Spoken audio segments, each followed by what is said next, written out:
Welcome to the Kingdom Culture Podcast that was created on purpose with a purpose to empower, uplift, and guide others to the center of God's perfect will.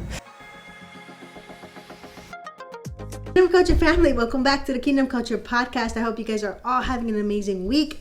This week I want to talk about something that I learned that changed my life completely. So, for a very long time, I used to live out of survival mode. And I came with all the trauma from my past childhood, not having my parents present, whatever else. But nobody ever taught me how to regulate my emotions. And I think a lot of us lose that after like our toddler years, because we're always told like, no, don't react this way, don't act out, don't scream, don't whatever. But I knew that I didn't know how to regulate my emotions because I always acted out of survival mode. I was always yelling, screaming, crying, throwing things, being aggressive. I always tried to like show up as like the toughest one when something would happen. It was a reaction instead of being proactive and learning how to manage my emotions so that I wouldn't react that way. I was just kind of like a bomb, right? And so I really used to let my emotions dictate my decisions. So like if something bad happened at the beginning of the day, my emotions would run wild. My day would be ruined. My day would be, either me being angry all day or sleeping or just not letting that emotion kind of fill me and then filter through, because that's what emotions do, right? I just want to talk to you guys about how I learned how to manage my emotions and everything, and how everything shifted, right? So if you've ever felt like your emotions get the best of you, whether it's anger, anxiety, frustration, or sadness, this episode is for you. So, let's start with what life looked like for me before I learned to control my emotions. So like I shared earlier, I used to get triggered easily. I take things personally. I overreact and let my emotions spiral out of control. It's funny. I remember this one time I was a teenager. I was like 17, 18. And at the time, I helped my mom with money. But I always told her, like, put this amount, like $100 or $200 away for my college fund so that I can have that opportunity when, the time comes. But I have an older brother, and I'm not going to say names because we love them. We love them all the same. That got in trouble and had to get bailed out of jail. And so all of that money that I was saving up was used for that. And I remember that I was so angry. I felt so disrespected. I felt like I always had to chase after whatever I wanted by myself. Like I didn't have any support. And that was just like a glimpse in time, right? Because in reality, my mom like loved us all the same, and she did the best that she could. But like at that time and moment, like of course nobody's gonna want their sibling or their son or daughter in jail. So she had to do what she had to do. But I let my emotions run wild that day. And I remember I yelled at my mom. I got in her face. I told her, like, I don't understand why you would do that. And, like, a bunch of other stuff happened. But that's one moment that I always remember, because I remember how awful I was to her and how I let that moment just spiral out. And I lost a friend because of that date as well. So after everything like in my household like kind of spurred out, so my mom went to her room, I went to mine, I got on the phone. I used to have friends that would drive at the time, so I called one of my guy friends up and I was like, hey, you know what, I hate it here, I need you to come pick me up. I packed a bag. I was going to be gone for like 2 or 3 days, those days where you're like, I don't want to be here, I'm going to run away. So I did that, and I told him, I'm like, I need you to come pick me up, like I can't be here. And I was just hanging out with friends, right? Not doing anything, but we were just hanging out in like an RV. I can't even remember where we were hanging out, but I was at home. And I remember I didn't come home till like 2 or 3 in the morning. And my mom was calling my brother was calling my friends. My friends were like, nah, she's not here, because I told them not to tell them where I was. But at the same hangout, there was another guy that knew one of my high school friends that I used to grow up with. I was really close to her. And the guy friend used to be her ex-boyfriend, right? So I'm going to give you guys a little bit of a tea for, some drama. But everybody knows that girl code, boyfriends, ex-boyfriends are off limits, right? But at the time I wasn't thinking, right? So I was just hanging out, whatever. And like the way that we were sitting, I guess, looked a little bit too close, a little bit too friendly. And so that guy went to my friend and told her, like, hey, Avril's over here, being a little too touchy with your ex-boyfriend, blah, blah, blah, blah, blah. And that friend stopped talking to me. And now that I look back at it, I'm like, why did you overreact, girl? You didn't even want to go to college. Like, you didn't even get to go anyway. So, like, I lost my temper with my mom and I disrespected her, which I never like to do.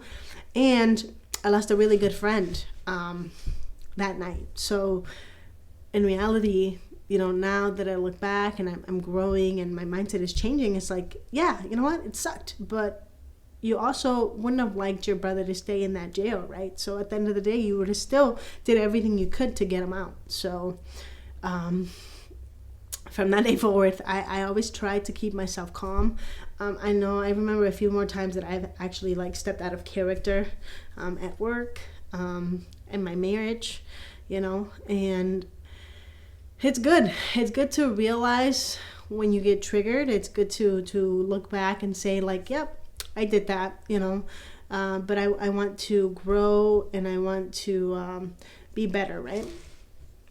And it's worse because like I never realized that it was a problem until it became a problem. So like I lost a friend. I would always, hurt other people, say things that I didn't mean, etc., etc. So it's good to realize when it is your fault, and to take full control of yourself, because that's all you can do. You can't change somebody else, but you can change yourself to show up differently, right? So when I started my self-development journey, when my mentor said, like, Abril, like, you have a lot of anger and a lot of frustration, and I feel like you're functioning out of survival mode. And when he said that to me, I'm like, survival mode? What are you talking about? Like, I have to be tough because, if I'm not tough, then I'm going to just get bullied and like all of these different scenarios, right, that I gave him. But he told me that it was time to change, that I could actually function out of not survival mode, but a place of peace and alignment. And that was the moment that I decided that, hey, you know what? Cool.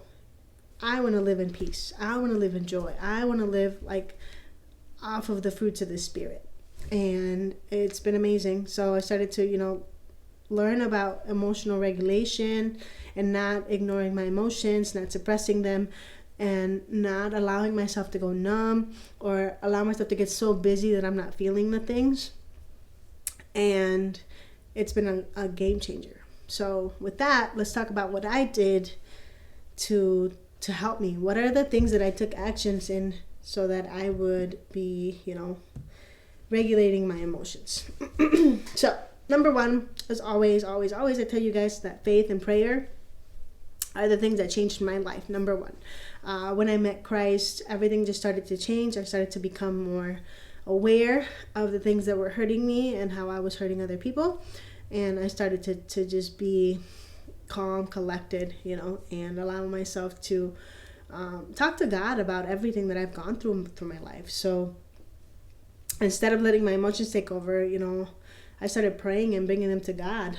I'd sit in prayer, like I've showed you guys. I journal a lot, and I asked for clarity on the past times that I let my emotions get the best of me, and if I get a new one, I'd ask for clarity too. Number two, fitness, right? Working out has become my outlet for anything. The gym, like you guys know, became my therapy. Instead of lashing out or breaking down, I work out to release my frustration and clear my mind. When I'm in the gym, I actually also work on my breathing. In between sets, I turn my music off and I just focus on my breathing. When I am angry and I need to lift heavy things. But that's another thing that really helped me, is just finding that healthy outlet to let my emotions just go. And the endorphins that you get from working out are also a plus. So, fitness. And the third thing is self-awareness. Like, start paying attention to your triggers. What set me off, right? That's what I used to ask myself. What happened? What word? What is the thing that triggered me to act out? What is the thing that triggered me to want to be angry, frustrated, sad, whatever, right? And what are the patterns that I keep repeating, right? So ask yourself, what sets me off? What are the patterns I keep repeating that allow me to just continue onto this loop of letting my emotions run wild, right? So self-awareness and journaling, like I always say, like write everything down. Not because I need you to like walk around with a little journal and stuff, but because the more self-aware that you become, the easier it becomes to change and to realize that like there might be things that you don't notice until you pay attention, right? So write them down. Self-awareness, right? And then 4 is pausing. So I used to always just react to things and not pause and think. So learning to pause instead of reacting instantly, like taking a breath, stepping away, and asking myself, is this reaction going to help me or hurt me? Is the way that I'm going to act next going to help me become better or be better or solve something within the situation or not? Because a lot of times we just, what happens if somebody's speaking and you stop, you pause, you listen to what's going on, and then you take an action, right? Because when we do that, we're giving space in between our response to how the other person's feeling, and you kind of diffuse the situations. A lot of times I feel like we need to listen more than we react or say or talk or whatever, because that will change everything, right? So pause before reacting. And then shifting my mindset. Like I stopped playing the victim. I started taking responsibility for my own actions and reactions, and I learned that nobody else is responsible for my peace. Only I am. Nobody else is responsible of how I'm feeling. Nobody else is responsible of how I'm choosing to show up in the world but myself. So taking accountability and shifting my mindset of like, you know what? I don't want to be a victim anymore. Yeah, life has sucked. I have gone through so much trauma. Like, sure, right? And sometimes I laugh because I'm like, dang, like what else am I going to go through? But how beautiful it is, right? How beautiful it is to be able to show up and choose to be positive, choose to be proactive, not reactive, and choose to always have a peace of mind and walk in alignment within the life that you want to, build, the way that you want to feel. Like, be intentional about the way that you want to be. And the moment that I changed that mindset, in that perspective, is when I started to just really, enjoy the life that I have and be happy and enjoy and in peace and in goodness and self-control and all of the things that the Spirit of the Lord gives you, right?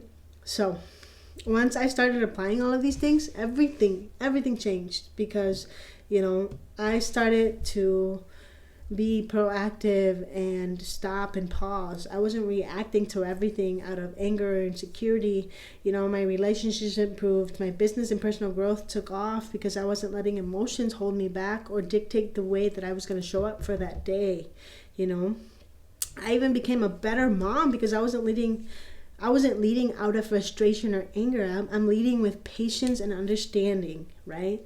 Not out of stress, not out of, oh my gosh, why do I have to keep doing this? But out of peace and understanding, right? So if it's hard for you right now, if you're struggling with emotional regulation, I want you to know that it is possible. It's possible for you to change. It takes work, it takes self-awareness, it takes discipline, but the peace and control you gain are worth it, right? And I don't want you to take all of these steps and be like, okay, cool, Abril said that I have to jump into all of them. No, start small. Start small. Start with one thing, right? Find a healthy outlet for yourself, like fitness, prayer, deep breathing, journaling, maybe talking on the phone with somebody about them. Because in reality, emotions don't control you. You have to be the one in control of your emotions. You have the power to respond and not react, right? And I just want you to keep that in mind. You have the power to respond and not react. And if you're reacting right now, that's totally okay. Have grace with yourself and realize, like, oh, you know what? I'm going to become aware of what's going on. I'm coming to become aware of how I'm showing up, how I'm being. And I promise you, things are going to get easier for you, because your emotions, we have big emotions. We're big peoples. We're big humans. Little kids, they show us all the time with tantrums, and I see it all the time with my toddler, and I'm just like, all right, bro, like, I get it. Let's just let your emotions just flow through you, and then you can go on with your day. Right? So, as always, I want to leave you guys with a Bible verse. The Bible verse of this week is Proverbs 16:32. That says, better a patient person than a warrior, one with self-control than one who takes a city. So, this reminds me that true strength isn't about overpowering others or reacting aggressively. It's about having control over yourself, and that's where real peace and freedom come from. Wow. So even God says, like, better a patient person than somebody that's a warrior that's like, ha! That's what I think about. When you think warrior, you think about just fight.